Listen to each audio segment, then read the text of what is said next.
Assalamualaikum warahmatullahi wabarakatuh. Sahabat Yuna Channel, jumpa lagi dengan saya Rusdi Setiawan Putra dalam program Interview with Rusdi Setiawan Putra. Sahabat Yuna Channel, saat ini seperti biasa saya sudah bersama dengan Bapak Profesor Dr. TB Masa Jafar, pengamat politik dari Universitas Nasional Jakarta.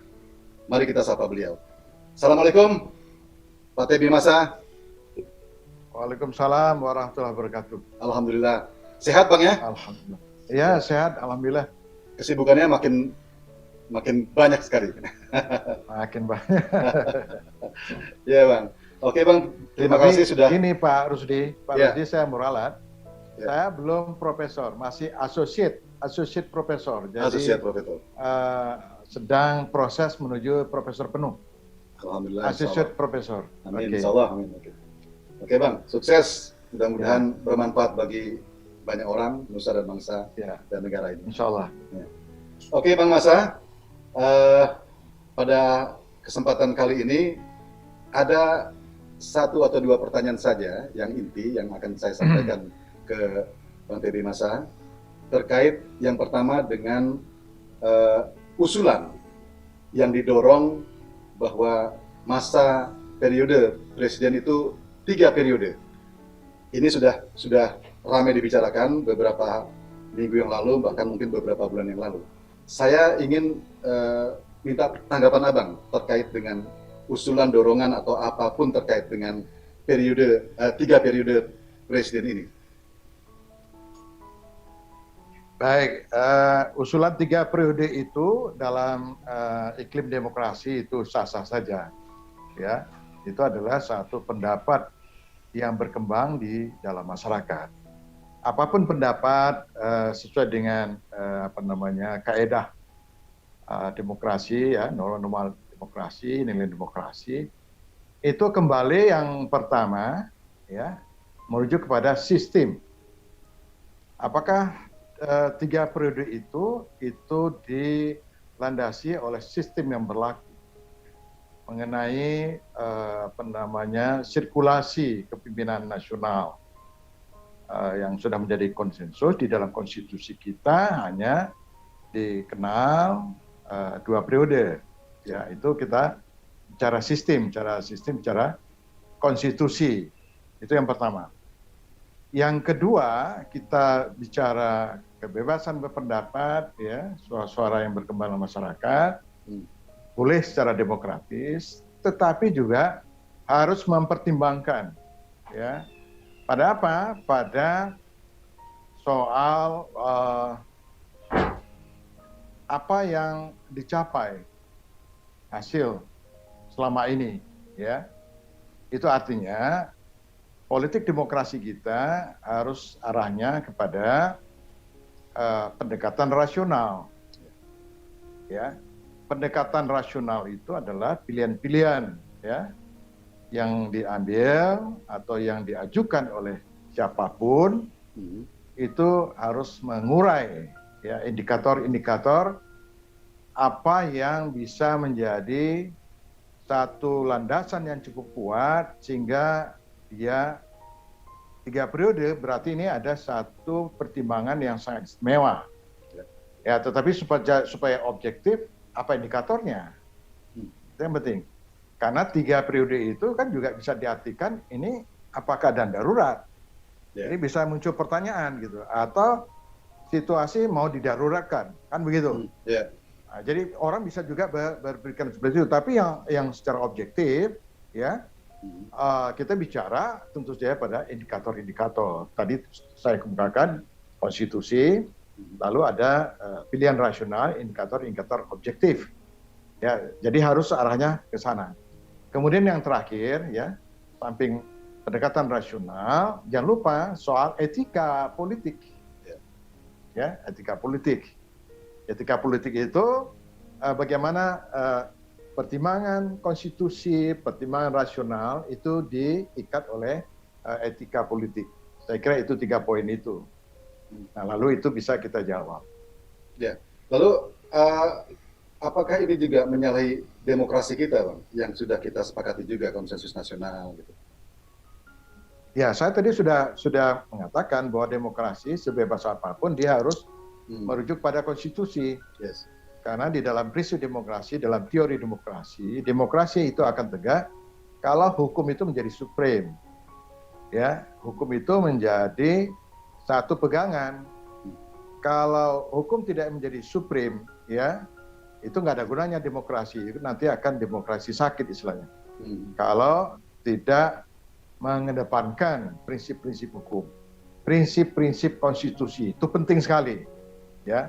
Apalagi negara kita yang besar ini yang sangat plural, semua itu harus berpihak pada konstitusi. Sama juga pertanyaannya, apakah 3 periode itu konstitusional enggak? Ya. Ya, bukan suka tidak suka, ya, dan selain dan sebagainya. Kalau tidak, itu tadi saya khawatir ini apa kondisi darurat atau didaruratkan. Kemudian yang lebih penting lagi, apakah pilihan itu pilihan rasional? Yang kelima, yang terakhir itu, apakah ini sesuai dengan etika politik? Itu masalahnya. Ya.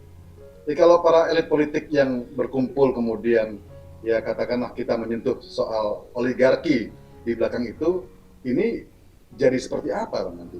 Kalau kemudian memaksakan diri untuk kemudian mendorong ini menjadi mewujud gitu. Ya, Bung Rusdi, bagus ini pertanyaannya. Karena pada akhirnya kita akan melihat siapa yang mengendorse atau mengajukan untuk tiga periode. Tentu saja kalau di dalam politik atau di dalam dinamika politik, itu kan ada kelompok kepentingan. Yeah. Siapa yang sangat berkepentingan terhadap 3 periode itu? Yeah. Publik sebagian berpendapat ini yang mau 3 periode ini ada kelompok yang diuntungkan selama ini. Yes. Ya, siapa kelompok yang diuntungkan itu? Ya para oligarki. Itu sudah menjadi rahasia umum. Ya, bukan hanya saya yang ngomong, itu sudah menjadi rahasia umum dan pendapat publik bahwa sistem politik sekarang kita ini lebih dikendalikan oleh oligarki. Yes. Dan yang sangat diuntungkan adalah oligarki. Apakah suara itu datangnya dari sana? Kan begitu. Ya, sebagian berpendapat ya memang suaranya dari sana, kan begitu. Nah, lalu kita nggak tahu ini bagaimana suara yang menginginkan perubahan. Yeah. Suara-suara yang merasakan tidak terakomodasi ya di dalam sistem politik yang berlangsung sekarang ini. Nah, itu juga kita akan lihat gitu, apa suara mereka. Ya. Abang melihat gak ini kalau terjadi berarti kan kecelakaan demokrasi, Bang. Dan ini sejarah bagi kita ya, sejarah yang boleh dikatakan agak suram dalam konteks peradaban demokrasi di Indonesia. Ya, jadi jangan lupa memang peristiwa ini kan juga kita mengalami 2 kali ya. Pertama waktu demokrasi terpimpin, itu kan Bung Karno dicalonkan sebagai seumur hidup, presiden seumur hidup, dengan alasan macam-macam itu. Kemudian yang kedua di zaman Pak Harto. Tetapi jangan lupa kita lihat ya tentu ada plus minusnya. Tetapi kedua pemimpin ini berakhir dengan sejarah yang tidak happy, ya. Happy endingnya nggak ada. Justru kita lihat tragedi yang sangat mengenaskan. Saya kira 2 pelajaran ya di dalam sejarah politik kita itu mesti dijadikan pertimbangan atau menjadi rujukan. Kita harus belajar pada sejarah. Nah, yang saya khawatirkan ini sudah berbalut dengan kultus juga. Jadi kita lihat juga sekarang budaya kultus politik ini itu luar biasa, ya. Nah, ini juga nilai-nilai feodal ini kok hidup lagi, kan begitu. Dan itu akan memberikan satu dampak yang tidak baik tentu saja. Dan kita sudah belajarlah 2 periode kepemimpinan kita. Ya artinya Bang, kalau memang ini terjadi, ya kita tadi Abang bilang belajar, toh akhirnya ini nggak belajar politik dong, nggak belajar sejarah kemarin sebelumnya. Ya, kita kan selalu lupa penyakit lupa ini cepat sekali kan gitu, lupa sejarah. Ini penyakit bangsa kita ini ya. Nah, kemudian jangan lupa kita ini kan setelah reformasi ini kan kita ingin membangun Indonesia ini dengan sistem demokrasi. Demokrasi yang stabil dan maju, kan begitu? Iya. Nah, tentu saja kita tidak mengulangi pengalaman buruk 2 periode masa lalu, baik di demokrasi terpimpin maupun demokrasi Orde Baru ya, demokrasi Pancasila.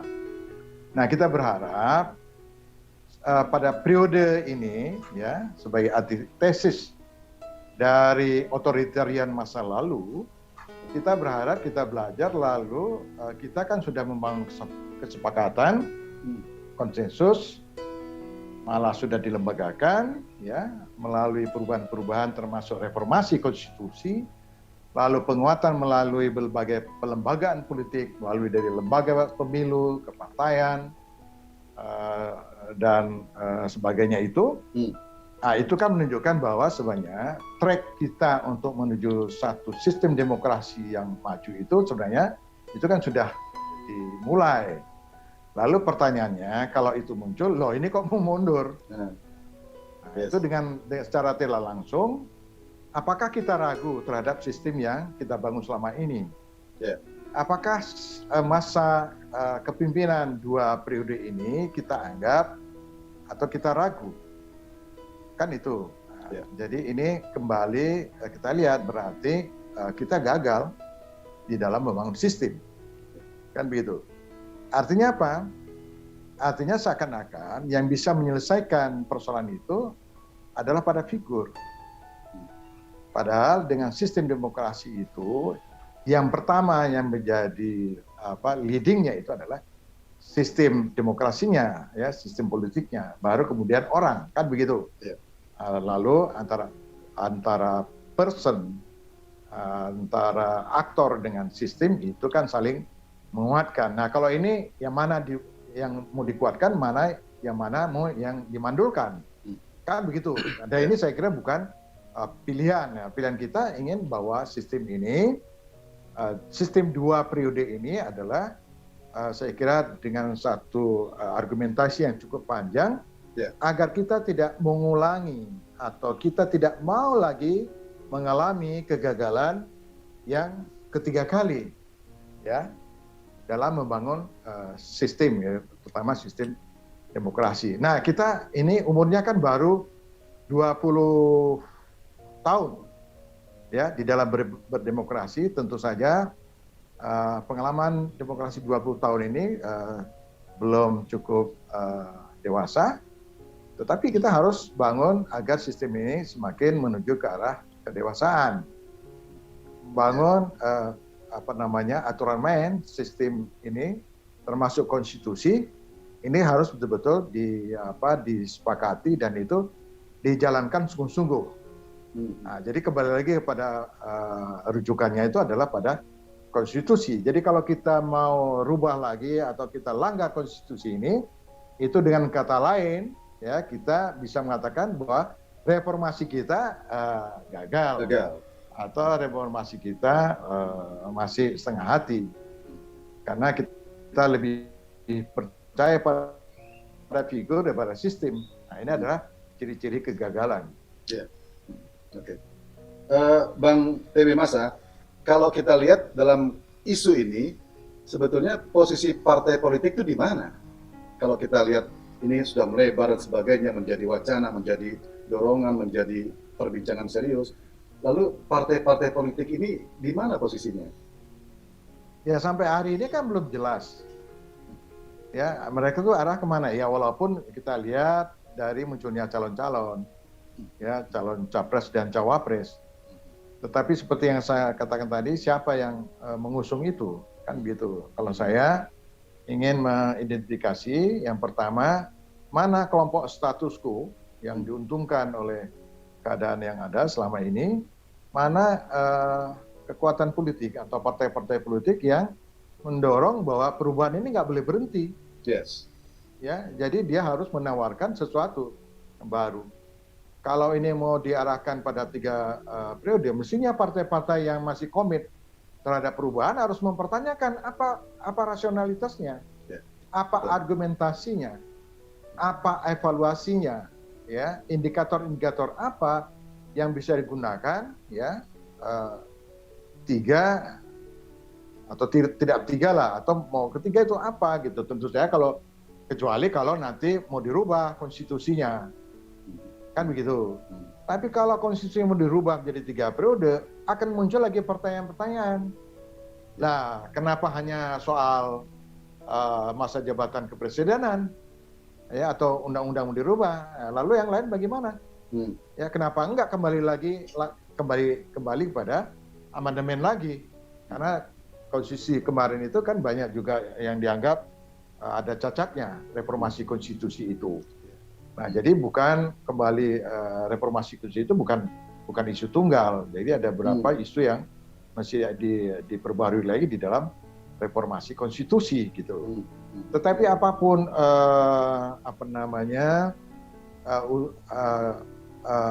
pikiran-pikiran berkembang di tengah publik itu, pada akhirnya kita harus lihat kembali apakah sistem demokrasi kita ini sedang menuju ke arah penguatan atau pelemahan. Ini penting, ya. Ini kata kuncinya. Apakah perubahan-perubahan demokrasi kita ini semakin memperkuat sistem hukum kita, terutama konstitusi kita, undang-undang kita, atau semakin menguatkan atau semakin memperlemah? Oke. Nah, kemudian apakah praktek-praktek politik, praktek demokrasi, etika politik ini apakah juga semakin menguat? Nah, kalau 3 ini lemah, ya, apalagi dengan usul 3 periode, ya, tentu saja dengan indikator-indikatornya, nah ini kita sudah bisa mengambil kesimpulan.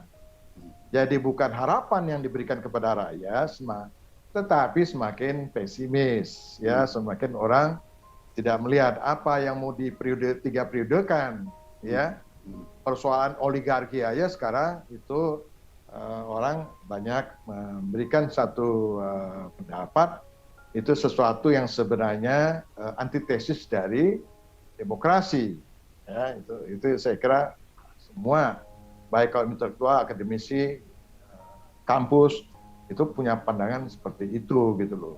Nah, jadi usulan saya itu apa sifatnya konstruktif, lebih maju, atau kita mundur ke belakang, atau kita akan menuai kegagalan seperti sejarah 2 periode yang lalu, ya. Saya kira naif gitu. Iya, saya garis bawahi menuai kegagalan periode sebelumnya gitu ya. Jadi Bang, memang tidak sederhana ya kalau kita bicara soal 3 periode ini, apa nanti ya mungkin ada pesimisme, ada optimisme, atau ada tadi segolongan orang yang segolongan paling tidak ada yang diuntungkan, ada yang dirugikan dan seterusnya. Tidak sederhana. Nah, kemudian Bang, ini ada kaitannya nih. Kalau kita bicara soal itu, capres, calon presiden, terkait dengan itu. Nah, kita ini sudah mulai melihat, sudah mulai muncul beberapa katakanlah pasangan capres-capres yang sudah muncul di media sosial dan diperbincangkan gitu ya, atau ya memasang-masangkan dan seterusnya. Nah, ini masih 2 tahun, mungkin 3 tahun kurang lebih ya, itu sudah mulai kelihatan perbincangan soal capres dan cawapres pasangan itu. Ada, mungkin Abang sudah tahu, nanti mungkin ya salah satunya misalnya ada nama Puan Maharani dengan Muldoko, ada JK dengan AHY, satu lagi Anies dengan Gatot Nurmantio. Saya ingin mendengar atau minta penjelasan dari Bang Masa soal ini terkait dengan cawapres 2024 mendatang, pemilu mendatang. Ya, saya kira hampir sama juga ya. Kembali lagi pada apa dasarnya. Ya, tentu dasarnya harus ada. Yang pertama, kalau bicara ketokohan, ya, kepimpinan, maka kita buka lembaran masa lalu, lihat track recordnya, bagaimana ketika seseorang itu memimpin, ya, di dalam sebuah instansi atau di dalam organisasi politik apapun lah, ya, apakah mereka punya track record? Itu penting sekali, ya, punya track record nggak? Kalau track recordnya buruk, ya sudahlah, dan kemudian itu menjadi resiko bagi kepentingan nasional, kepentingan yang lebih luas. Kalau dia punya track record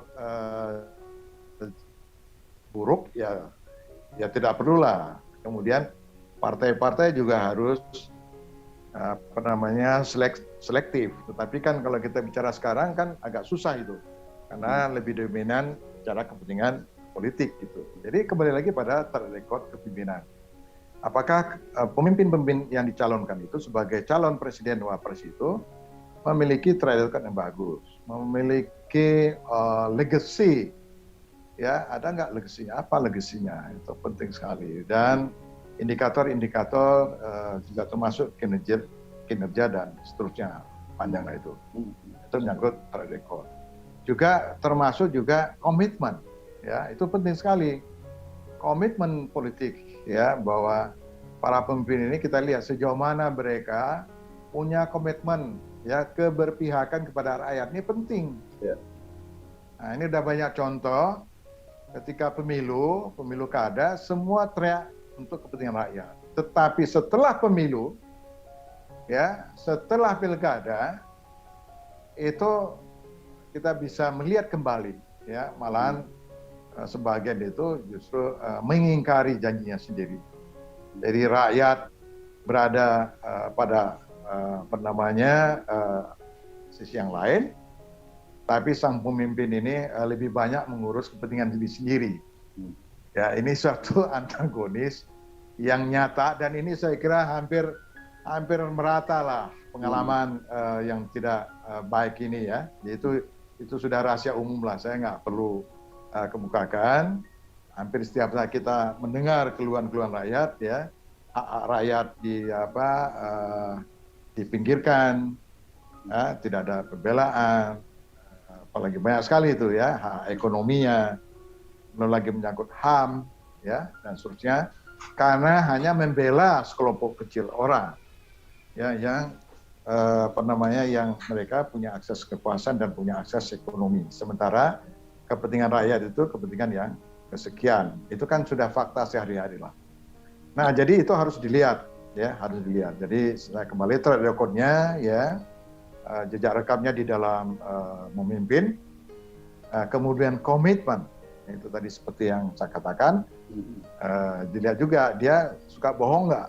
Ya, hari ini bilang komitmen pada rakyat, ternyata dia dalam beberapa peristiwa justru dia mengingkari atau mengkhianati, ya komitmennya sendiri kepada rakyat. Jadi saya kira tinggal dibuka aja lah itu file-filenya ya. Digital ya. Nah ini di era keterbukaan orang nggak bisa bohong ya, para elit politik tidak bisa bohong. Kemudian yang lebih penting, apakah juga sosok yang diusung itu betul-betul menjunjung tinggi etika, ya, etika politik gitu ya. Nah jadi 3 hal itulah. Ya, jadi kalau 3 hal ini tidak kuat, barangkali para partai atau kelompok pengusung ya ini tolong dikaji ulang gitu loh. Nah, kita berharap sedang menunggu mana nih partai-partai yang melakukan satu dorongan perubahan, ya, para pembaharu, aspirasi baru. Ya ini kan masih panjang waktunya, itu nanti pada waktunya akan muncul. Kita juga akan mendengar bagaimana kelompok masyarakat yang ingin menginginkan perubahan. Nah, dengan tadi saya katakan penjelasan tadi, lalu di sana akan semakin jelas sebenarnya siapa sebenarnya kelompok masyarakat yang betul-betul ingin perubahan, atau mana kelompok yang terus-menerus mempertahankan status quo tetapi tidak ada impact-nya kepada kepentingan masyarakat. Ya bukan tidak baik status quo, tetapi kalau status quo itu tidak memberikan kelipatan, ya progresitasnya itu yang nggak ada gunanya, gitu ya. Apalagi kita lihat banyak sekali nih persoalan yang muncul di negara kita, ya belum lagi termasuk relasi kelompok masyarakat, relasi antara negara dan agama, ya yang terus menghangat. Ada juga isu-isu yang tidak penting itu menjadi komoditas, ya yang ketegangan yang kita anggap ini yang sangat mengagetkan, ya eksploitasi, penyerutan soal apa, soal radikalisme, soal apa lagi, soal Islam, ya kan? Ini kan terus tidak pernah berhenti. Dan ini kan sebenarnya tidak menguntungkan kita secara nasional. Bagaimana membangun satu sistem demokrasi di mana semua kelompok masyarakat itu bisa mendapat tempat, ya, semua agama itu bisa mendapat tempat dalam hubungan harmoni, di mana negara mengayomi, ya, atau pemerintah, pemimpin itu betul-betul mengayomi, sehingga relasi hubungan antar kelompok masyarakat, hubungan masyarakat dan negara itu betul-betul dalam satu kondisi yang kondusif dan stabil, kemudian itu menguatkan, ya, kita sebagai bangsa yang besar di dalam sistem NKRI. Saya kira inilah persoalan yang menjadi acuan. Apakah dia layak untuk maju mencalonkan diri atau tidak, kan begitu. Ya, oke. Bang, ini pertanyaan terakhir sekaligus ya ya pertanyaan mengkritik lah. Apakah tokoh-tokoh yang tadi abang sebutkan itu kita masih memiliki tokoh-tokoh seperti itu? Masih ada nggak yang kriteria tadi abang katakan, soal-soal yang terkait dengan ketokohan dan sebagainya untuk memimpin negara 5 tahun mendatang, 2024 dan seterusnya gitu? Oh banyak, saya kira banyak, ya. Tokoh-tokoh yang tidak muncul itu nggak banyak, dan itu tokoh-tokoh yang tidak muncul yang punya kapasitas, kapabilitas yang kompeten itu banyak, dan saya kira hampir semua partai ada, tetapi kan nggak bisa muncul, ya. Apakah karena sistem oligarki? Ya, tokoh-tokoh itu banyak sekali, maupun di luar partai, ya, yang ada di tengah-tengah masyarakat banyak sekali. Nah, ini satu kelemahan sistem politik kita. Rekrutmen politik itu belum mampu menjaring tokoh-tokoh yang terbaik, ya, yang ada itu lagi. Padahal prestasinya nggak ada, kan begitu. Berapa partai-partai itu mencalonkan yang tidak punya prestasi? Atau buat apa lagi? Kalau yang sudah lama berkuasa, buat apa lagi untuk diberikan kesempatan? Kasihlah kesempatan kepada tokoh-tokoh pemimpin yang punya potensi, yang dia punya visi yang jauh hebat ke depan, tanpa pencitraan, itu kan bisa dilihat itu. Nah, di sini saya kira peran partai. Tetapi kelompok-kelompok masyarakat, ya, ormas-ormas itu juga bisa mengambil peran. Jadi mereka juga bisa mengusulkan, ya, menawarkan juga kepada publik, ya, sebagai calon alternatif, walaupun tidak diusulkan partai, walaupun memang nanti partai itu sangat menentukan, ya. Kalau kita lihat sistem kepartaian sekarang kan semua orang pesimis, ya, udahlah susah mengharapkan calon alternatif, kan itu aja kan gitu, padahal banyak tokoh-tokoh yang hebat gitu. Nah, kalau itu terjadi celaka. Itu yang saya bilang, reformasi di bidang politik, ya, pembangunan demokrasi kita betul-betul belum menguat, ya. Jadi masih belum begitu matang, kualitasnya belum seperti yang kita harapkan. Demokrasi ini hanya sebatas pada prosedural, belum mencoba menguatkan dari aspek kualitas, termasuk juga bagaimana demokrasi ini menghasilkan pemimpin yang berkualitas. Ingat, itu kata kunci. Kalau demokrasi untuk demokrasi yang sekedar prosedural, rutinitas, tetapi dia tidak menghasilkan sesuatu yang yang lebih progresif, yang lebih maju, pemimpin-pemimpin yang lebih punya komitmen, pemimpin yang mampu menggerakkan perubahan, pemimpin yang mampu membangun ekonomi yang merata, pemimpin yang memegang pada keadilan. Saya kira demokrasi itu nggak ada gunanya, ya. Kita bisa mengatakan ini demokrasi sakit. Nah, justru sekarang kita menunggu apakah sistem demokrasi kita, pemilu kita, partai kita bisa nggak melahirkan calon-calon alternatif yang bisa membawa harapan masyarakat juga dunia. Itu yang lebih penting. Itu yang penting, ya, masyarakat rakyat dan juga bagaimana dunia juga memperhitungkan. Saya kira itu. Oke, saya kira kita masih menunggu sampai 2024, mudah-mudahan muncul apa yang sudah Abang katakan tadi. Kita lihat saja nanti Bang.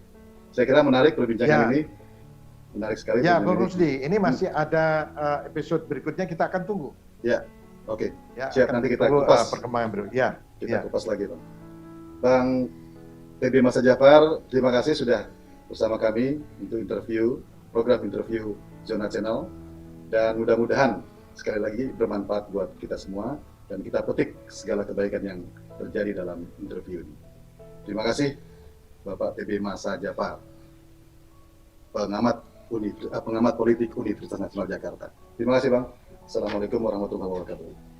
Waalaikumsalam warahmatullahi wabarakatuh. Sahabat Zona Channel, akhirnya kita di penghujung acara. Mudah-mudahan interview atau program interview kami bisa bermanfaat buat kita semua, dan tentu saja kita belajar dari apa yang sudah kita lakukan hari ini, kemarin, dan esok menjadi sesuatu yang lebih baik. Terima kasih atas perhatian Anda, dan sampai jumpa lagi pada episode berikutnya bersama Bapak Dr. TB Masa Jafar. Assalamualaikum warahmatullahi wabarakatuh.